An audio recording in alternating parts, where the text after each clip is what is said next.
आज हम लोग पढ़ेंगे संसाधन का भाग कौन सी? तो प्राकृतिक संसाधन के बारे में। तो इसके पहले हम लोग पढ़े संसाधन, तो वो संसाधन जो है आपके बुक में इसका 5 विभाग दिया है। कई विभाग दिया है? 5 भाग दिया है, जिसका क भाग में है प्राकृतिक संसाधन।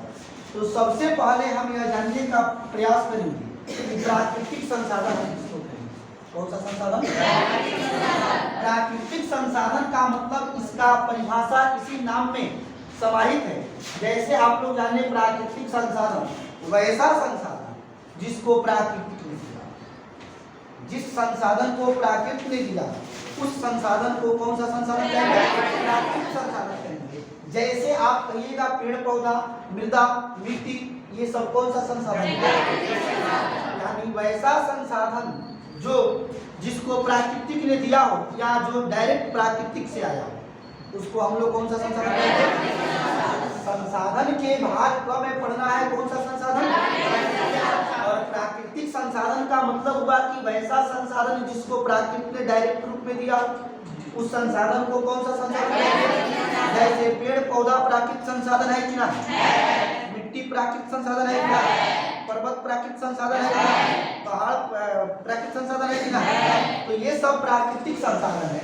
इस प्राकृतिक संसाधन सभी में भाग क में पढ़ना है मृदा के बारे में। इसके बारे में अब हम जानेंगे कि मृदा का निर्माण कैसे हुआ। मृदा क्या है?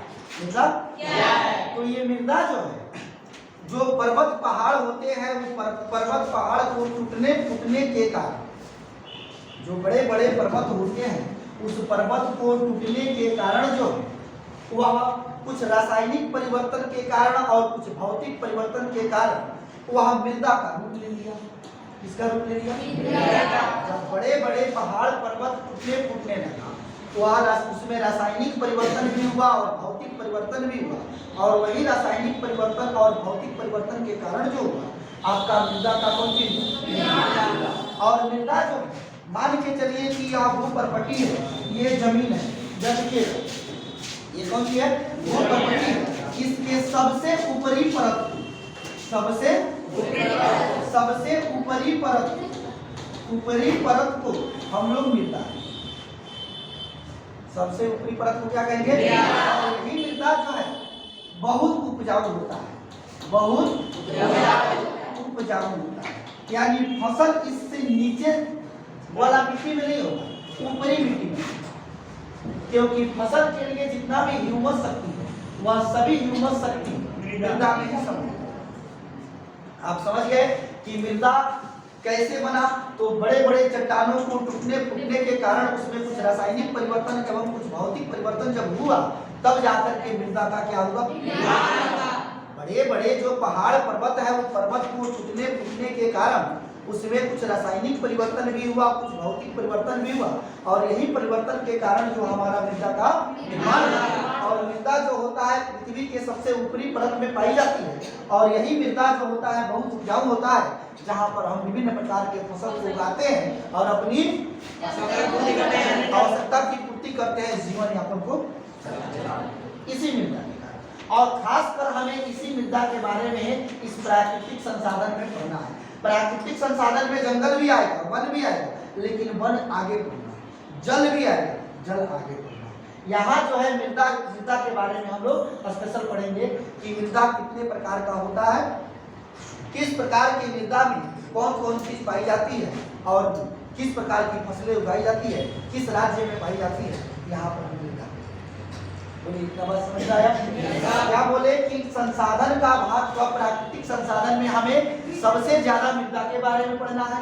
आप समझ गए कि मृदा जो है बड़े बड़े चट्टानों को टूटने फूटने के कारण उसमें कुछ रासायनिक परिवर्तन एवं भौतिक परिवर्तन हुआ, जिसके कारण आपका मृदा निर्माण हुआ। पृथ्वी के सबसे ऊपरी परत को क्या कहेंगे?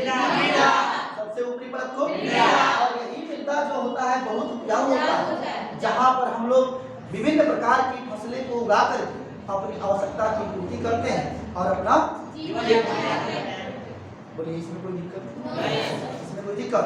अब हम यहाँ जानेंगे मृदा के प्रकार के बारे में। बता पहले ये जान लीजिए कि भारत की जो भूमि है, कहाँ की भूमि?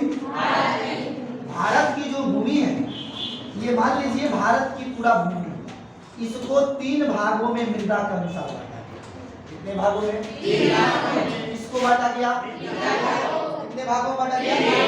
3 भागों में, जिसमें आपका 43%, कितना प्रतिशत? 43% मैदानी भाग। कौन भाग है? 43% मैदानी भाग है।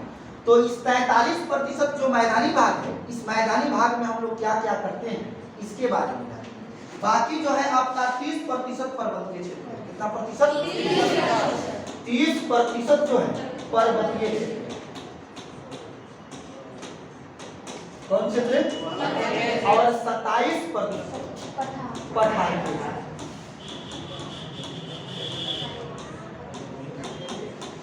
आइए हम बताएं कि जो भारत का भूभाग है, भारत की जो मिट्टी है, भारत की जो भूमि है, इस भूमि को 3 भागों में बांटा गया।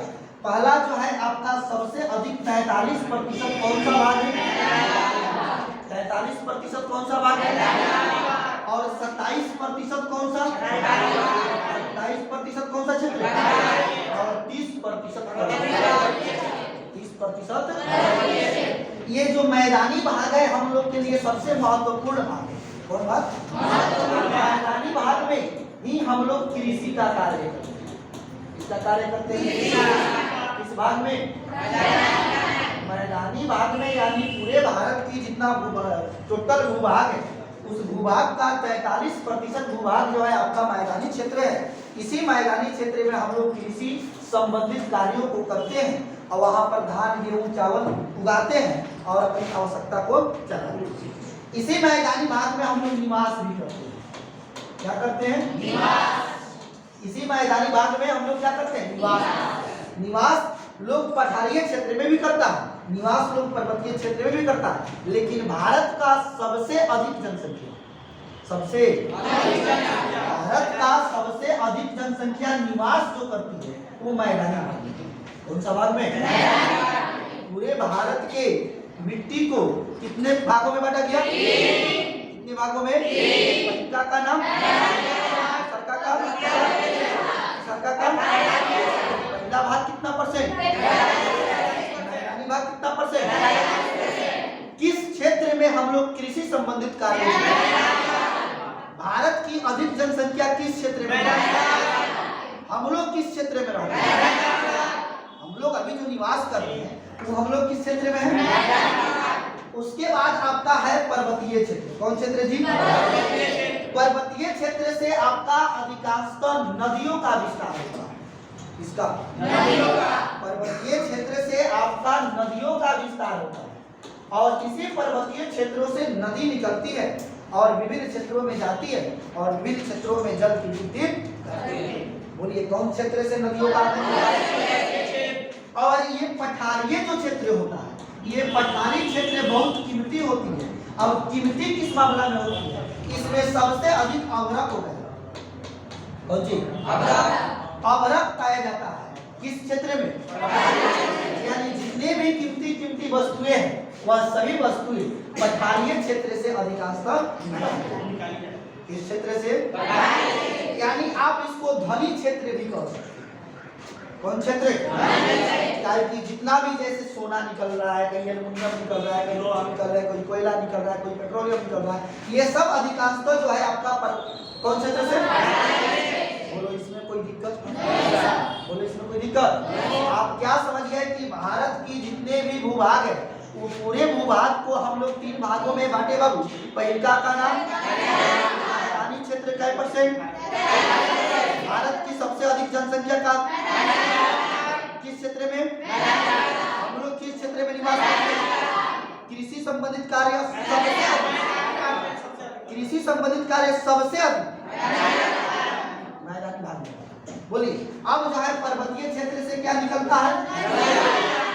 नदियों से ही जल की पूर्ति हम सभी मैदानी क्षेत्र में, यहाँ से नदी निकल करके मैदानी क्षेत्र होते हुए निकलता है, तो उस नदियों के सहारे जो जल आती है उस जल से हम लोग अपना पूर्ति करते हैं, कृषि संबंधित कार्य करते हैं।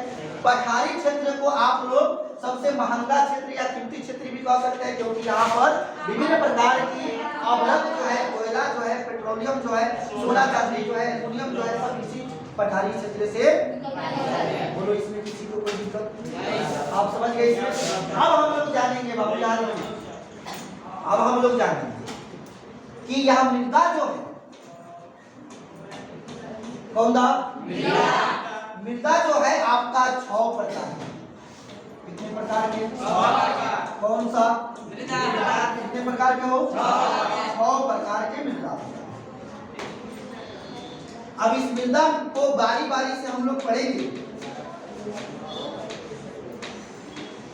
पहला में आप पढ़िएगा जलोढ़। कौन मृदा? पहिका का नाम कौन सी? पहिका का नाम कौन सी? मृदा कितने प्रकार के? मृदा का निर्माण किससे हुआ? पर्वतों से, पहाड़ों से।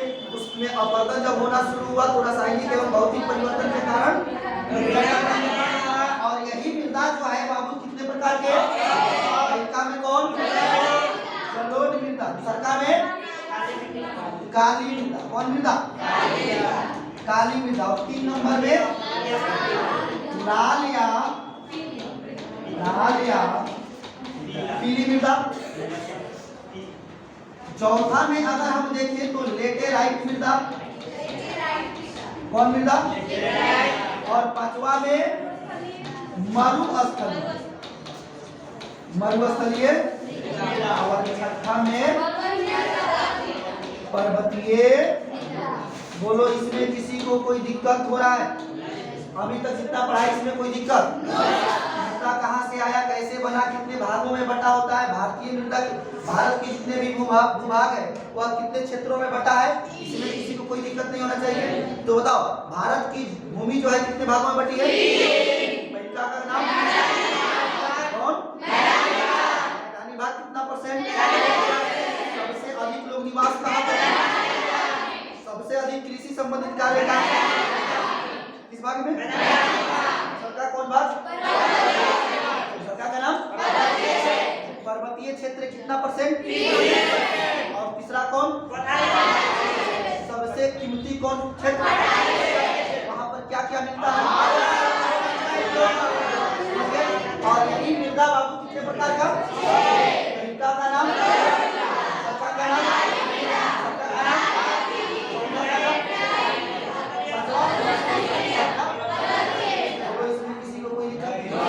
अब हम लोग पढ़ेंगे जलोढ़ मृदा के बारे में। इसके बारे में पढ़ेंगे।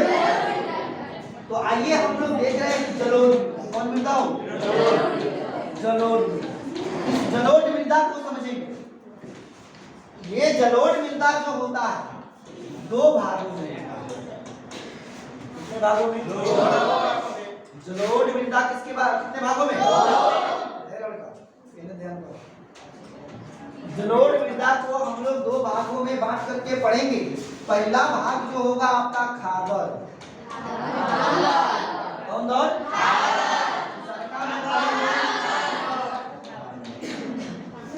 हम बताए कि जलोढ़ मृदा को कितने भागों में? पहिका का नाम, सरकार का नाम। ये कौन मृदा का रूप है? मृदा कितने प्रकार के? पहिका का नाम क्या है? किसके बारे में पढ़ा है? जलोढ़ मृदा कितने प्रकार के? पहिका का नाम। दोनों में अंतर समझेंगे। दोनों में अंतर। जब दोनों में अंतर हम लोग समझेंगे कि खादर में और बांगर में क्या अंतर है, तो खादर के बारे में। खादर जो होता है नई मृदा। कौन मृदा? इसका दूसरा नाम आप कह सकते हैं नई मृदा। कौन दारू? किसका रूप है? और इसको हम लोग पुरानी मृदा। कौन मृदा?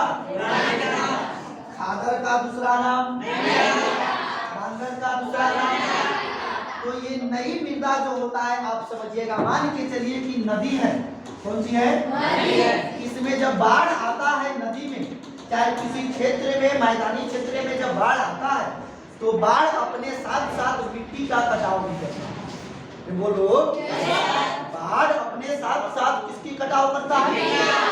बाढ़ अपने साथ साथ जब मिट्टी का कटाव करता है तो मिट्टी को अपने में घुला करके, अपने में समाहित करके एक जगह से दूसरे जगह लेकर के चला जाता है। जब बाढ़ की पानी स्थिर होती है तो वह थिरना शुरू होता है और थिरने के बाद जो भारी वजन का मिट्टी होता है वो तल में बैठना शुरू होता है और पानी ऊपर से बह करके निकल जाता है।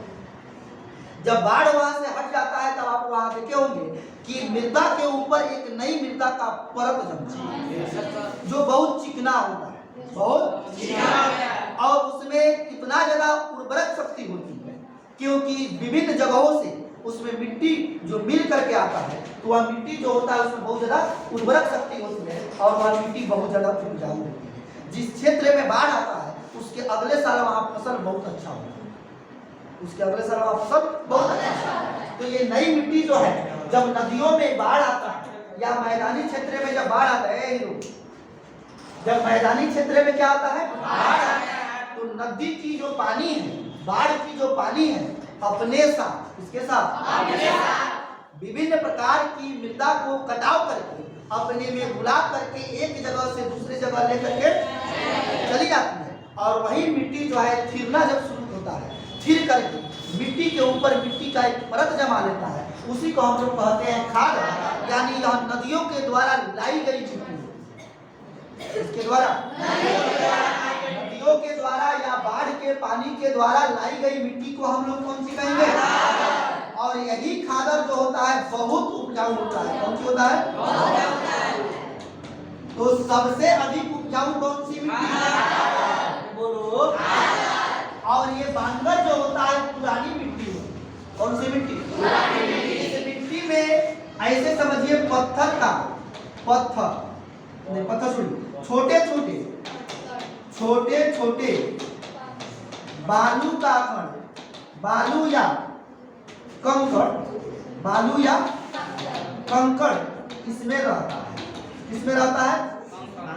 और ये बांगर कठोर होता है। क्या होता है? कठोर मृदा भी इसको कह सकते हैं। आज इसका कठोर होने के कारण या ज्यादा पुरानी मिट्टी होने के कारण, ज्यादा पुरान होने के कारण इसकी उर्वरता शक्ति खत्म हो जाती है। उर्वरता शक्ति क्या होती है? खत्म हो जाती है। बाबू बताओ, जब इसकी उर्वरता शक्ति खत्म हो जाए तो ये उपजाऊ होगा? इसमें धान रोपेंगे, लास्ट में पुआल बन के निकलेगा कि नहीं? धान में भेटोगा? सूख जाएगा, लाल हो जाएगा, जल जाएगा, कि इसमें उर्वरता शक्ति तो होती नहीं है, नष्ट हो जाएगा, होगा कि ना? तो आपसे पूछा जाएगा कि सबसे अधिक कौन सी मिट्टी उपजाऊ होती है? बोलो। सबसे अधिक उपजाऊ मिट्टी? कम उपजाऊ मिट्टी? इसमें उर्वरता नहीं होता है, उर्वरता होता है नदियों के द्वारा लाई गई मिट्टी को, पुरानी मिट्टी को एक टीला के रूप में बन जाता है। इसमें छोटे छोटे कंकड़ होता है। ये किसका रूप है? मृदा कितने प्रकार के? नदियों द्वारा लाई गई मिट्टी को, इसका दूसरा नाम सबसे अधिक क्या होती है? हमारे लिए ई फायदा की फायदा? कौन फायदा?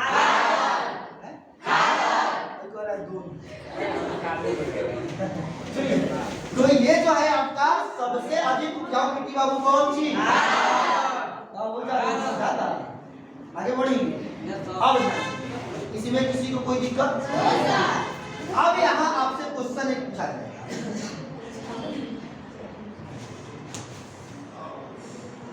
अभी हम लोग पढ़ रहे थे किसके बारे में? जलोढ़ मृदा के बारे में। क्या कि बारी बारी एंड पारा पारी तो सबको पढ़ना है। पहला स्टार्ट किया है कौन मृदा? इसके बारे में बता दिए कि जलोढ़ मृदा जो होती है सबसे अधिक उपजाऊ। लेकिन जलोढ़ मृदा में कौन खाद? जलोढ़ मृदा का रूप आपका बांगरो है, खादरो है, दोनों जलोढ़ मृदा। लेकिन सबसे अधिक उपजाऊ मिट्टी कौन? खादर। अगर खादर बांगर ऑप्शन में नहीं दिया, खादर बांगर ऑप्शन में सबसे अधिक उपजाऊ कौन? जलोढ़। अब यहाँ समझिए, जलोढ़ मृदा मृदा। आपसे पूछा जाएगा कि जलोढ़ मृदा सबसे अधिक भारत के किस भाग में पाया जाता है? तो भारत के किस भाग में सबसे अधिक जलोढ़ मृदा पाया जाता है? तो आप लोग आंसर दीजिएगा उत्तरी। कौन तरी? अब उत्तरी भारत भी होगा और उत्तरी बिहार भी होगा। अब जानते हैं क्या है? बोलो। ये उत्तरी भारत और उत्तरी बिहार में ही जलोढ़ मृदा ज्यादा क्यों पाई जाती है? तो हम लोग एक बात जानते हैं कि भारत में जितनी भी नदियां जितनी भी नदियां आती है, वो नदी जो होती है सब उत्तर की दिशा से आती है। किस दिशा से? उत्तरी दिशा से भारतीय नदी, भारत की जितनी भी नदी है, बड़े बड़े नदी है, सब उत्तर की दिशा से निकला है, क्योंकि हिमालय जो है उत्तर दिशा में है और सब हिमालय की चोटियों से ही निकला है नदी। अब ये जलोढ़ मृदा समझिए यहाँ पर भारत में, कहाँ पर? भारत में सबसे अधिक, भारत में सबसे अधिक जलोढ़ मृदा, कौन मृदा? जलोढ़ मृदा जो है 3 गो नदी से आई। एक नदी से आइए वो तीनों नदी के बारे में समझेंगे हम। पहला में सिंधु। कौन नदी? बोलो। पहला में सिंधु, दूसरा में गंगा नदी। कौन नदी? गंगा। और तीसरा में ब्रह्मपुत्र। अब यहाँ समझिएगा, गप नहीं करो, हम यहाँ बोले कि भारत में सबसे अधिक जलोढ़ मृदा 3 गो नदियों से मिलती है। पहला में सिंधु नदी, दूसरा में कौन पुत्र? ब्रह्मपुत्र। ये 3 गो नदी जो है भारत में सबसे अधिक जलोढ़ मृदा को ला करके क्या करती है? और इसी जलोढ़ मृदा से हम लोग विभिन्न प्रकार की फसल को उगाते हैं जो अधिक मात्रा में यहाँ पर होता है। अब एक चीज समझिए, हम लोग बिहार में रहते हैं। कहाँ रहते हैं? बिहार में। तो ये गंगा जो नदी है, गंगा जो नदी है, ये उत्तराखंड यूपी से निकली है। निकली है जी। ये गंगा नदी उत्तराखंड के गंगोत्री के गोमुख से निकली है। कहाँ से निकली है? उत्तराखंड गंगा नदी जो गंगोत्री के गोमुख से निकली है, जिसकी लंबाई है 2500। किस नदी की लंबाई है? गंगा नदी। अब ये गंगा नदी जो है 4 गो राज्यों से जुड़ी है। कितने राज्यों से? बोलो। गंगा नदी जो है 4 गो राज्य से निकलती है। पहला का नाम है उत्तराखंड। कौन खंड? दूसरा का नाम है यूपी। तीसरा का नाम है बिहार, BH। चौथा का नाम है बंगाल। चौथा का नाम है।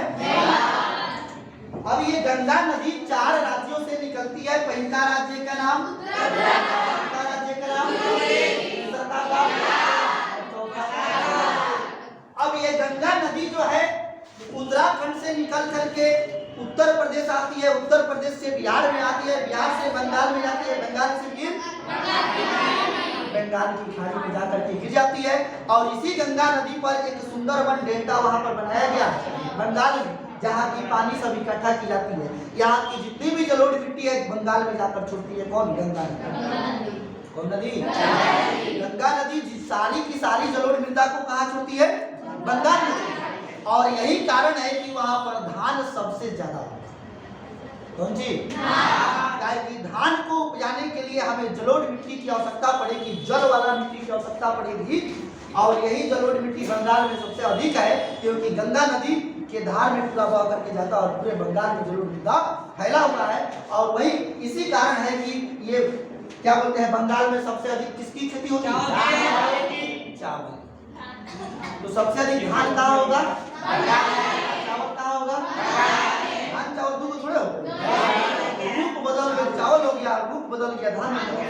और ऊपर से कोयला है, सुनो, कोयला जब हट जाएगा तो कौन सी कोयला नहीं हटेगा तो। इसलिए कहा जाता है कि परिवर्तन ही संसार को महान बनाता है। और हर आदमी में परिवर्तन होना चाहिए, लेकिन परिवर्तन इतना भी नहीं होना चाहिए कि अपना पहचानने से इनकार बुझाता हो। कौन सी आप यहाँ समझ गए, समझ गए कि भारत में सबसे अधिक क्या होगा ना, कुछ को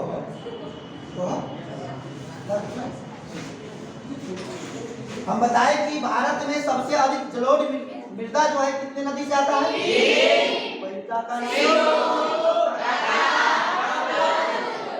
हम बताएं गंगा नदी अपने बिहार में है, तो बिहार से होते हुए बंगाल जाती है।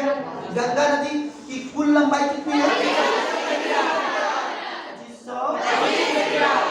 25 किलो। अब ये कितने राज्यों से निकलती है? का नाम क्या कहना? गंगा नदी से जो जलोढ़ मृदा आती है वो सबसे अधिक कहाँ छोड़ती है? इसीलिए चावल की खेती सबसे अधिक कहाँ जाता? अब यहाँ समझिए, ये जलोढ़ मृदा के बारे में हम लोग, इसमें कोई दिक्कत नहीं है। और ये तीनों नदी को याद रखिएगा कि भारत में सबसे अधिक जलोढ़ मृदा कौन कौन सी नदी लाती है? कि इसका पेट बहुत ज्यादा चौड़ा है। पेट जब पेट चौड़ा है तो ज्यादा मिट्टी आएगा। हम लोग देहात में नौखनिया ये सब जो नदी है सिकराना छोटा पेट है, तो छोटा पेट है, जलोढ़ मिट्टी वो भी लाता है, जलोढ़ मिट्टी वो भी लाता है, लेकिन कम लाता है, कम नहीं लाएगा। उसका पेट कम है, पानी कम हटेगा। जिसका पेट बड़ा होगा पानी ज्यादा लाएगा, दूर दूर से पानी लाएगा, तो पूरा बाढ़ द्वारा मिट्टी को बांध को तड़पा करके खेतों में फैला देगा, जिससे फसल हम लोग बोएंगे तो क्या होगा? अच्छी फसल होगी। और सबसे अधिक जलोढ़ मृदा में कौन फसल होती है? सबसे अधिक जलोढ़ मृदा में जलोढ़ मृदा भारत के किस हिस्से में? उत्तरी हिस्सा में। क्यों पाया जाता है? क्योंकि उत्तरी भाग यानी हिमालय से सारी नदियां निकलती है और अपने द्वारा सारा का सारा जलोढ़ मिट्टी लाती है, और जलोढ़ मिट्टी लाती है तो उत्तरी भारत से ही निकलती है। इसलिए उत्तरी बिहार और उत्तरी भारत में जलोढ़ मृदा अधिक क्या पाई जाती है?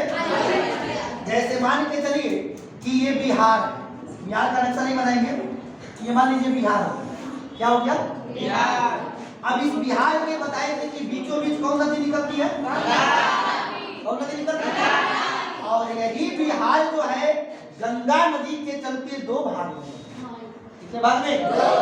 पहला को उत्तरी बिहार का नाम और दूसरा को दक्षिणी बिहार का नाम। और बिहार का अब ये गंगा नदी जो है बिहार को दो भागों में बांटी, इसको हम लोग सूखा क्षेत्र कहते हैं। सूखा क्षेत्र, कौन? सूखा क्षेत्र। इसको कौन क्षेत्र कहेंगे? इसको हम लोग बाढ़ या बाढ़ क्षेत्र कह सकते हैं। इधर बाढ़ हमेशा आती है, क्योंकि इधर जितना भी उत्तर दिशा से नदी निकल करके आती है, और ये सभी का सभी नदी गंगा नदी में आकर के क्या होती है? और गंगा नदी में जब आकर के मिल जाती है तो अधिकांशतः पानी ये गंगा ले करके बंगाल चली जाती है। कहाँ चली जाती है? और इसमें जब बाढ़ आता है तो इसका जब बांध होता है तो बांध के ऊपर जब पानी हिल जाता है, पानी जब नीचे की तरफ आ जाता है तो मैदानी क्षेत्रों में फैल जाता है। फैलता है क्या? फैलता। तो ये नदी का पानी जब बांध जिस बांध से ऊपर आकर के मैदानी क्षेत्र में फैल जाएगा तो उसमें मिट्टी भी होगा, और वही मिट्टी जब छिड़ना शुरू होता है तो खेत के ऊपर बैठ जाता है, वही जो है जलोढ़ जो नदियों के द्वारा लगेगा। और सबसे अधिक क्या होगा? तो इसमें जैसे इसमें आप सुने होंगे कोसी नदी, तो कोसी नदी का पेट इतना छोटा है, अब पानी इतना ज्यादा ला लेता है कि संभाले नहीं जाता है और हर साल बाढ़ ला देता है, हर साल। इसीलिए कोसी नदी को बिहार का कौन सी कहते हैं? इसमें किसी को कोई दिक्कत ना?